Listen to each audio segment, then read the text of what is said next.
إن الله وإنا راجعون وحا أن تعسود ريا على خليفة كلايد وبروفيسور على خليفة كلايد وها رئيس الوزراء هراء شقوين بدنا سواق بتي أقوم بدنا عنو لا هاي إلهي وحنا قرحتين يعني حريص شنو إنه كورابيو تذكر الصوماليات هي الدولة الصوماليات هي الشعب الصوماليات هي أهل كيسة هي قرابدي أنت وإنه سمري إيمان وكسيه يعني إلهي نحريص شنو إنه كورابيو إنه وجود عيننا على خليفة وأقون ديرادنا لها إن بدن بانغين نمبوها ودنيا أقون يهنا شقوين بدن سواق بتي كل واحد قرر يعني وقتها لا بحنا هذا وقتها أنا شايف لكن سوى كيمي طبعا أنا يجوه الرئيسي كيمي لندن يمريكا كملوا كيمي قرن مايو أسيستن دي سيبو حكرنا قضي ماشي اللي له أفقوي دولدي عبد الساق عشان الله نحرسته يسجنا أنت كدم بيسي لا ما لها عاد مقشين بصامري وسيرو صامري ماريا جود بصامري سيدم ومحيط مدح النقضي تاريخ دي سرنتي لما كلمة دول سو كوبي كرو هلجنكي دبو عرشة دولة الصوماليات كسب باللوضي تولد عرتا وحوها رئيس وزاره وجوه الرئي دولة الصومالية دبو ديسكيدي صوب اللعبي بوها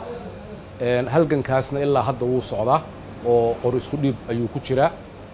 أساسكي يدو صوماليا دولة لقى اللوري ضدكي كسر عليه أيو كمد أها رنتي تاريخ دير وصوماليا ومال سرك الجاري دنك وحبرشة جامعتها الدون كوسر ريا أيو كسر بحي جامعتها الدون كوسر ريا أيو سياسة أيو public administration كبري ضد وينو adduunka maanta madax ka ah ayuu u soo ahaa macallin u soo ahaa runtii waxa weeye yaani taariikh dheer ayuu waxbarashada iyo dawladnimada uu ku soo lahaa waxaan ilaahay uga baryaynaa naxariistii janno waxa sharaf weyn noo ah in uu caasimadda jamhuuriyadda federaalka Soomaaliyeed la keeno oo waxa weeye aas qaran loo sameeyo arintaas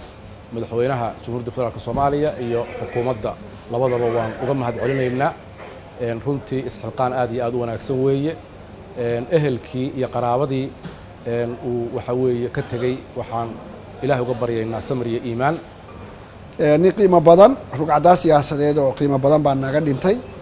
laakiin qof kasta dhimanaya waxaan leenahay ilaahay naxariistii jannaha ka waraabiyo ilaahay qoyskiisa iyo qaraabada iyo ehelka iyo ummadda Soomaaliyeed iyo saaxiibadiisa anigu aan kamid ahay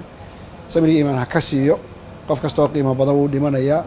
ilaahay qabriga ha u nuuriyo intaasaan maanta halka u joognaa oo madaxda qaranka oo dhamina insha Allah taala ka qayb qaadan doonta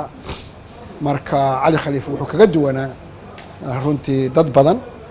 wuxuu ahaa maragtay nin aqoonyahana nin siyaasiya nin dhaqana dadkii qiimaha lahaa ee Soomaaliyeed runtii taariikhda Soomaaliya ku suntanaa raggii ugu dambeeyay ayuu kamid yahay wasiir dawladdu qaabka ay u maareysay janaasadiisa iyo sidoo kale qaabka loo qorsheeyay aaskiisa qaran inuu u dhacaba tafaasiil naga darajada ugu sareysa ee qof lagu maamuuso ayaa loo diyaariyay guddi qaran oo رئيس وزراء ku-xigeenku hogaaminaya aniguna xubin ka ahay wasiirro badan ku jiraan ayaa ra'iisul wasaare magacaabay sida aragteen inay aaska qaran sameeyaan marka sidii ra'iisul wasaareyaashii hore oo kale iyo madaxdii qaranka dhimatay oo kale ayaa aaskiisa iyo qabrigiisa iyo salaantiisa iyo dhammaan sida darajada ugu sarreysay qof lagu maamuuso dhintay wuxuu ahaa figar oo Soomaaliya siyaasadeeda qayb weyn oo muhiim ah ka qaatay إلهي أجر حسناتها كسي إلهي دنبقي سهداف إلهي جنتها أبو ورابي ساكي وحن أجوكنا هنجرك إنان ماموسنو ميدكي مرحومك الله أن حريست رئيس وزاريه علي خليفة كلايد عافماد أهان وزارة عافمادك وحي ديارسي أنت تحدر لوغو طلقلي إن لوغو آسو حلقان وكورونا هجرو waxaa loo diyaariyay unit meydka duugi doona ka soo dejin doona diyaaradda keeni doona hangarka weyn si salaada loogu dukado askartii ay diyaar tahay la siiyo wax allaala wixii ka hortag ah oo ma aragtay inuu cudurka faafo maadaama dad badan isu imaanayaan ay marti badan noo imaanayso marka iyagaa ka shaqayn doona wasaaradda ilaa iyo shalay diyaarisay